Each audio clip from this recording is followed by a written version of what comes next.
சீனி கிழங்குல ஸ்வீட்டு காரம் ஸ்நாக்ஸு செஞ்சிடலாம். கிழங்குல உள்ள தோலை எடுத்துட்டு வட்டமாக கட் பண்ணி 20 நிமிஷமாக இட்லி கொப்பரையில் வச்சு வேக வச்சு எடுத்துக்கோங்க.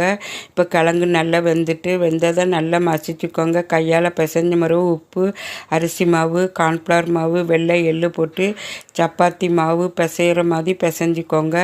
பிசைஞ்ச மாவுலேருந்து ஒரு உருண்டை எடுத்து நல்லா நீளமாக உருட்டிக்கோங்க. பலகையில் கார்ன்ஃப்ளவர் மாவு போட்டுக்கோங்க. உருட்டின மாவை கட் பண்ணி எடுத்துக்கோங்க. கட் பண்ண மாவுலேருந்து ஒரு உருண்டை எடுத்து போர்க்கால குத்திக்கோங்க. இப்போ எண்ணெய் ஹீட் ஆகிட்டு அதை மீடியமில் வச்சுக்கோங்க. இப்போ கட் பண்ணதை எல்லாத்தையும் பொரித்து எடுத்துடலாம். பொரிச்சதுலேருந்து ஒரு பாகத்தை 1 டீஸ்பூன் பவுடர் சுகர் போட்டு மிக்ஸ் பண்ணிக்கோங்க. இப்போ சீனி கிழங்கு ஸ்வீட் ரெடி.